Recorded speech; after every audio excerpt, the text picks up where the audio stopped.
അതൊന്ന് നിക്കോ. എടാ ചോദിക്ക്. Second year BSc computer science Janu. S Janaki വാസുദേവനെ ഒന്ന് വിളിക്കോ, ആ കുട്ടിയോടൊന്ന് സംസാരിക്കാനാ. എന്താ അവളെ ലൈന? അതൊന്നും അല്ല പെങ്ങളെ, സ്കൂൾ ടൈം മുതൽ രണ്ടുപേരും പരസ്പര ഇഷ്ടത്തിലായിരുന്നു, പിന്നെ തമ്മിൽ അകന്നുപോയി. ലേഡീസ് കോളേജ് അല്ലേ ഇത്, ഇല്ലെങ്കിൽ ഞങ്ങൾ തന്നെ അന്വേഷിച്ചേനെ. ഇതിനുവേണ്ടി ഞങ്ങൾ ബാംഗ്ലൂരിൽ നിന്ന് വന്നിരിക്കുന്നതാ. സംസാരിക്കാൻ വേണ്ടി ബാംഗ്ലൂരിൽ നിന്നാണോ വരുന്നത്? അതെ പെങ്ങളെ, ഞങ്ങളൊക്കെ ഒരുമിച്ച് പഠിച്ചവരാ. നിങ്ങൾ എന്തായാലും ഇവിടം വരെ വന്നതല്ലേ, ഞാൻ നിങ്ങളെ ഹെൽപ്പ് ചെയ്യാം. എന്തെങ്കിലും പ്രശ്നം ഉണ്ടാവോ? ഒന്നുമില്ല പെങ്ങളെ, ജസ്റ്റ് കണ്ടൊന്ന് സംസാരിച്ചാ മതി. എന്തായിരുന്നു പേര്? എസ് ജാനകി. ആ ബുക്കിംഗ് തരുമോ? ഡാ, എഴുതുമ്പോൾ അവളുടെ അച്ഛന്റെ പേര് കൂട്ടി എഴുതണേ. ഇവിടെ ഇനി അവളുടെ പേരിൽ വേറെ ആരെങ്കിലും ഉണ്ടെങ്കിലോ? ഇതാ. നീ ക്ലാസ്സിൽ പൊക്കോ, ഞാൻ ഇപ്പൊ തന്നെ വരാം. നിങ്ങളുടെ പേരെന്താ പറഞ്ഞേ? രാമചന്ദ്രൻ എന്ന് പറഞ്ഞാ മതി.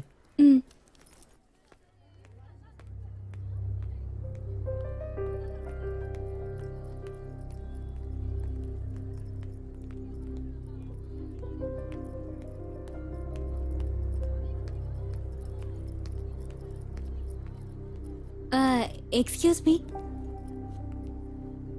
എസ് ജാനകി നിങ്ങളല്ലേ? അതെ, ഞാൻ തന്നെയാ. അത് നിങ്ങളെ കാണാൻ വേണ്ടി ഒരു പയ്യൻ ഗേറ്റിനടുത്ത് വെയിറ്റ് ചെയ്യുന്നുണ്ട്.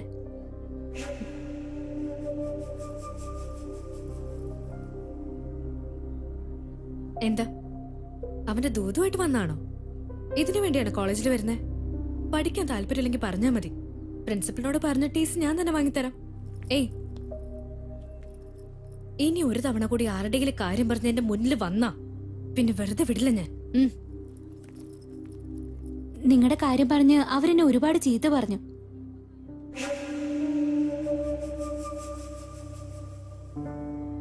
നിങ്ങൾ എന്തായാലും അവരെ പോയി നേരിട്ട് കണ്ട് സംസാരിക്കുന്നതാ നല്ലതെന്ന് എനിക്ക് തോന്നുന്നു.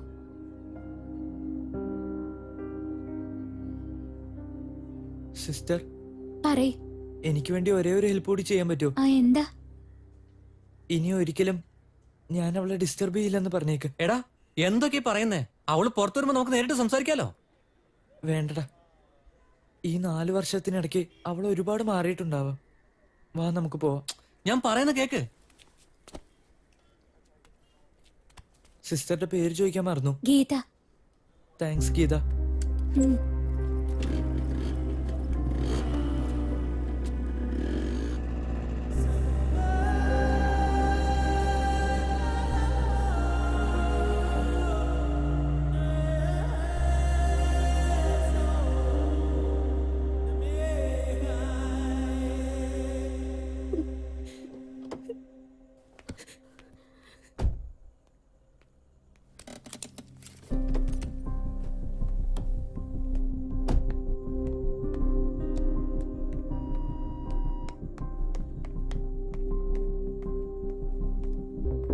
ഹലോ, ഇപ്പൊ ഒരാളങ്ങ് പോയില്ലേ? ആള് room number 216 sir. Okay, thank you.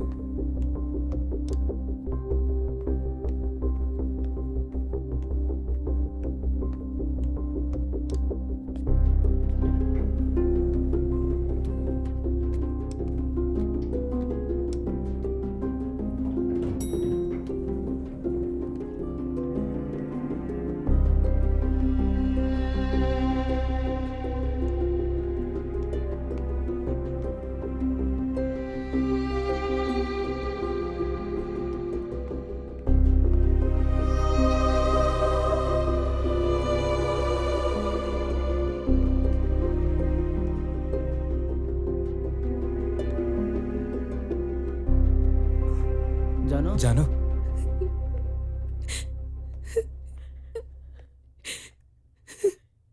Janu, ഇങ്ങോട്ട് വരണ്ട. ഇല്ലില്ല, ഞാൻ അകത്തേക്ക് വരുന്നില്ല, ഇവിടെ നിന്നോളാം. ജാനു, ആയി ഓക്കെ? ഞാൻ നിന്നെ കണ്ടില്ല റാം, ഞാൻ നിന്നെ കണ്ടില്ല. ജാനു, ജാനു, ജാനു, ജാനു, ജാനു, പ്ലീസ് ജാനു, കരയില്ല ജാനു, ഞാൻ പറയുന്ന കേക്ക്. ജാനു, ഒന്ന് കരയാതിരിക്കും പ്ലീസ്. ജാനു, നീ ഇങ്ങനെ കരയില്ല പ്ലീസ്. അന്ന് ഞാൻ നിന്നെ കണ്ടില്ലായിരുന്നു, സത്യമായിട്ടും നിന്നെ കണ്ടില്ലായിരുന്നു റാം, സത്യമായിട്ടും.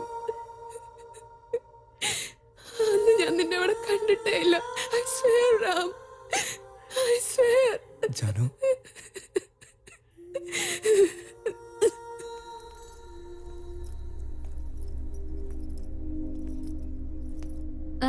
എക്സ്ക്യൂസ് മീ, എസ് ജാനകി നിങ്ങളല്ലേ? അതെ, ഞാൻ തന്നെയാ. ആ, അത് നിങ്ങളെ കാണാൻ വേണ്ടി ഒരു പയ്യൻ ഗേറ്റിനടുത്ത് വെയിറ്റ് ചെയ്യുന്നുണ്ട്.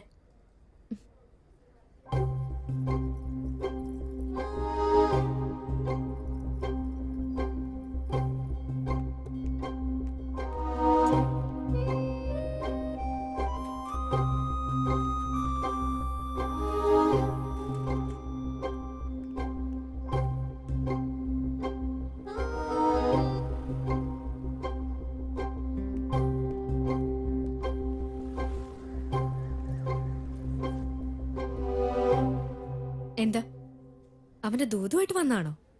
ഇതിനു വേണ്ടിയാണ് കോളേജിൽ വരുന്നത്? പഠിക്കാൻ താല്പര്യമില്ലെങ്കിൽ പറഞ്ഞാൽ മതി. പ്രിൻസിപ്പലിനോട് പറഞ്ഞ ടീസ് ഞാൻ തന്നെ വാങ്ങിത്തരാം. ഏയ്, ഇനി ഒരു തവണ കൂടി ആരുടെയെങ്കിലും കാര്യം പറഞ്ഞ് എന്റെ മുന്നിൽ വന്നാ പിന്നെ വെറുതെ വിടില്ല ഞാൻ.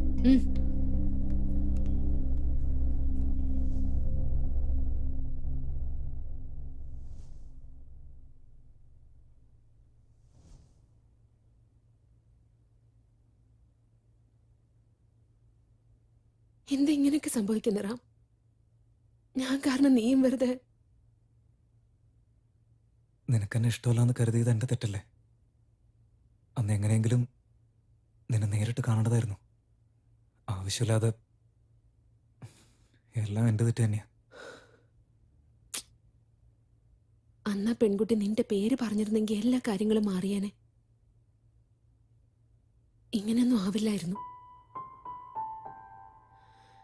എന്റെ തലയിലെടുത്തെന്ന് പറഞ്ഞാൽ മതിയല്ലോ. പക്ഷെ ഇപ്പൊ ആ കാര്യങ്ങളൊക്കെ നമ്മൾ മനസ്സിലാക്കിയതിന്റെ കാരണം എന്തായിരിക്കും? അന്ന് നടന്നത് തന്നെ മനസ്സിൽ വെച്ച് ജീവിച്ചാൽ മതിയായിരുന്നു, അല്ലേ ജാനു? എന്റെ മനസ്സിൽ നീ മാത്രമായിരുന്നു. എന്നിട്ട് പോലും നീ എന്നെ അന്വേഷിച്ച് വന്നതൊന്നും ഞാൻ അറിയാതെ പോയില്ലേ? മനസ്സ് വേദനിക്കാൻ ഇപ്പൊ ഒരു കാരണം കൂടെ കിട്ടിയല്ലേ?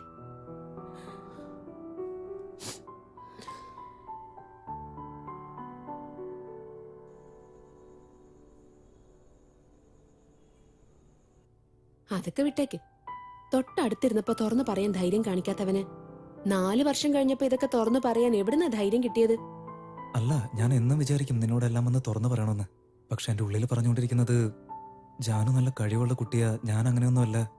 ജാനു നന്നായിട്ട് പാട്ട് പാടും, എനിക്ക് കഴിവൊന്നുമില്ല. പക്ഷെ അന്ന് എന്ത് പറ്റിയെന്ന് അറിയില്ല. നിന്നോട് പറഞ്ഞില്ലെങ്കിൽ ചത്തുപോകുന്നുള്ളൊരു ഫീലായിരുന്നു. അതുകൊണ്ട് എല്ലാ ധൈര്യം സംഭരിച്ച് അന്ന് കോളേജിലേക്ക് ഞാൻ വന്നത്. അല്ല റാം, ഞാൻ നിന്നോട് ചോദിക്കണമെന്ന് വിചാരിച്ചതാ. ഞാൻ പഠിക്കുന്ന കോളേജ് അതാണെന്നുള്ള കാര്യം നിനക്ക് എങ്ങനെ മനസ്സിലായി? ഇതൊക്കെ ഇപ്പൊ ചോദിക്കുന്നത് എന്തിനാ? അതൊക്കെ എങ്ങനെയോ മനസ്സിലാക്കിയെടുത്തു. എങ്ങനെയാന്ന് പറ. നീ അപ്പൊ ബാംഗ്ലൂർ ആയിരുന്നില്ലേ? ഞാൻ എന്റെ പിള്ളേരുടെ അടുത്ത് പറഞ്ഞേൽപ്പിച്ചിരുന്നു. ഏ? നീ എവിടേക്ക് പോകുന്നു, എന്തൊക്കെ ചെയ്യുന്നു, എല്ലാ കാര്യങ്ങളും എനിക്കറിയായിരുന്നു. നിന്നെ എനിക്ക് കാണണമെന്ന് തോന്നിയാ ഒന്നും ആലോചിക്കില്ല. പിന്നെ ബാംഗ്ലൂരിൽ നിന്ന് എന്റെ വണ്ടി എടുത്തുകൊണ്ട് നേരെ കോളേജിലേക്ക് വരും. ക്ലാസ് തീരുന്നവരെ ഞാൻ വെയിറ്റ് ചെയ്യും. കോളേജിൽ നിന്ന് ഇറങ്ങി നീ വീട്ടിലേക്ക് പോകുന്ന സമയത്ത് ഞാൻ നിന്നെ ഫോളോ ചെയ്യും. നീ പിന്നിലേക്ക് തിരിഞ്ഞു നോക്കിയാൽ ഞാൻ എവിടേക്കെങ്കിലും ഓടിപ്പോയി ഒളിക്കും. നീ അന്ന് വേറെ ഏതെങ്കിലും ഒരു പയ്യനായിരിക്കും എന്ന് കരുതി എന്റെ കാര്യത്തിൽ നീ ദേഷ്യപ്പെട്ടു എന്നുള്ള ഒറ്റ കാര്യം ഒഴികെ ബാക്കിയെല്ലാം എനിക്കറിയാൻ ജാനു. എന്താ അറിയുന്ന ഒന്ന് പറഞ്ഞു കേക്കട്ടെ. SLCയിൽ നിന്റെ മാർക്ക് 550, PUCയിൽ നിന്റെ മാർക്ക് 382. എല്ലാ ബർത്ത്ഡേക്കും നീ ഫ്രണ്ട്സിന് ട്രീറ്റ് കൊടുക്കും. അപ്പൊ നിനക്ക് ഇഷ്ടപ്പെട്ട പാട്ട് നീ പാടി കൊടുക്കും. നിന്റെ അച്ഛൻ നിനക്ക് ഇഷ്ടമല്ലാത്തൊരു കോഴ്സിന് കൊണ്ട് ചേർത്തു. 6 ദേഷ്യം കൊണ്ട് നീ 4 ദിവസം ഭക്ഷണം കഴിക്കാതിരുന്നു. അതെല്ലാം എനിക്കറിയാം. പക്ഷെ അതൊന്നും ആ കിഴവനറിയില്ല. അല്ല, നീ കഴിച്ചില്ലെന്ന് എനിക്ക് മനസ്സിലായി. പക്ഷെ നിന്റെ അച്ഛനത് മനസ്സിലായില്ലെന്ന് പറയാൻ വന്നതാ. സോറി. 2001 നിനക്ക് ടൈഫോയിഡ് വന്നു. 2005 ജോണ്ടിസ് വന്നു. അതും കറക്റ്റ് എഴുതി വെച്ചതുപോലെ കറക്റ്റ് എക്സാമിന്റെ അന്ന് തന്നെ വന്നു. അതുകൊണ്ട് എക്സാം എഴുതിയില്ല. ആ ഒരു സമയത്ത് ഒരു പയ്യൻ തന്നെ ഫോളോ ചെയ്തു വരുമായിരുന്നു. അത് തന്നെ, ഒരു സ്ട്രെയിറ്റ് ഹെയർ ഉള്ള ഒരു പയ്യൻ. അവനെ ഞാൻ അടിക്കുന്ന പോലെ വേറെ ആരോ അടിച്ച് ഹോസ്പിറ്റലിലായെന്ന് പറഞ്ഞ് പോലീസ് കേസൊക്കെ ആയില്ലേ? ആ ആരോ സത്യത്തിൽ ഞാൻ തന്നെയാ.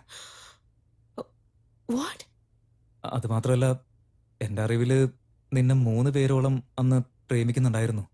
പിന്നെ ആനുവൽ ഡേയുടെ ദിവസം നീ ആദ്യമായിട്ട് സാരി കൊടുത്തിട്ട് വന്നില്ലേ? അതായത് ഒരു റെഡ് കളർ സാരി. അതെപ്പോഴെങ്കിലും ഊരിപ്പോന്നുള്ള ടെൻഷൻ നിനക്കുണ്ടായിരുന്നില്ലേ? അത് മാത്രമല്ല, എല്ലാവരും നിന്നെ നോക്കി നിന്നപ്പോ എനിക്ക് എന്തോ പോലെയായിരുന്നു.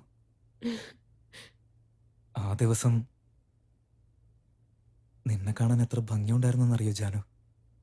പിന്നെ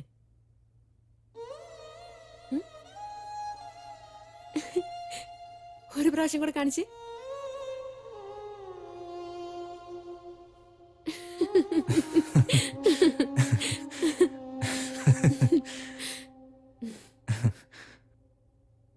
അതിനുശേഷം തന്നെ ഞാൻ അങ്ങനെയൊക്കെ കണ്ടത് നിന്റെ കല്യാണ ദിവസമായിരുന്നു ജാനു. ആ ഒരു ബ്ലൂ കളറിലുള്ള തഞ്ചാവൂർ സാരി. നീ പ്രതീക്ഷിച്ചതുപോലെ ഞാൻ അവിടെ തന്നെ ഉണ്ടായിരുന്നു ജാനു. അന്ന് ആളുകളുടെ ഇടയിൽ ഒരു വശത്തേക്ക് മാറി നിൽക്കായിരുന്നു ഞാൻ. താലി കെട്ടുന്ന സമയം വരെ നിൽക്കാൻ സാധിച്ചില്ല എനിക്ക്. ആ മണ്ഡപത്തിലുണ്ടായിരുന്ന ശബ്ദങ്ങളുടെ അടുത്ത് നിന്ന് എത്ര ദൂരം ഓടിപ്പോകാൻ പറ്റുമോ അത്ര ദൂരം ഞാൻ ഓടി.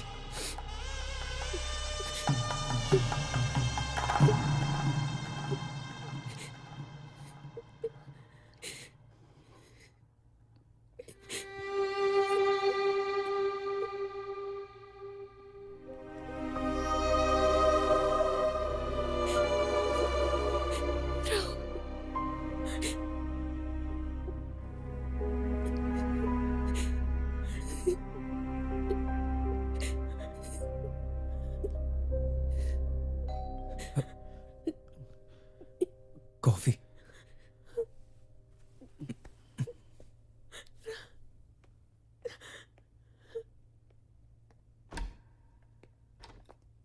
സോറി സാർ, കുറച്ച് ലേറ്റ് ആയിപ്പോയി. ഇല്ലില്ല, കറക്റ്റ് സമയത്ത് തന്നെ വന്നേ.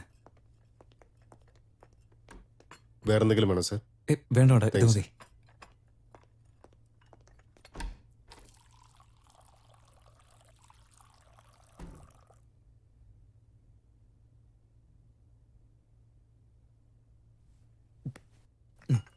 ശരി ജാനു, ഞാൻ ഇറങ്ങാം. നാളെ രാവിലെ 3 മണിക്ക് ഞാൻ വിളിക്കാം. റെഡി ആയിട്ട് താഴേക്ക് വന്നാൽ മതി. ഞാൻ എയർപോർട്ടിൽ കൊണ്ടുവിട്ടേക്കാം. Okay, by. എനിക്കൊരു കാര്യം പറയാനുണ്ട്. ഇങ്ങ് വാ.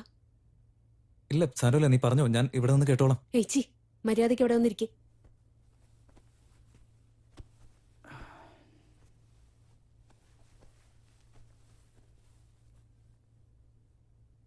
ഇപ്പൊ 20 വർഷമായി നിന്റെ ഈ മുഖം ഒന്ന് കണ്ടിട്ട്.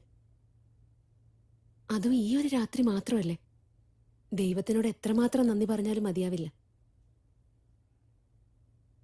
സാരില്ല, അത് ഞാൻ നാളെ തന്നെ പറഞ്ഞോളാം. ഇന്ന് നീ പോയി സമാധാനായിട്ട് ഉറങ്ങ്. ഞാൻ നാളെ വരാന്നൊന്നും പറയാൻ നിൽക്കല്ലേ. ഇന്ന് നീ എന്റെ കൂടെ തന്നെ ഉണ്ടാവണം. മനസ്സിലായില്ലേ? എന്താന്നും മിണ്ടാത്തെ?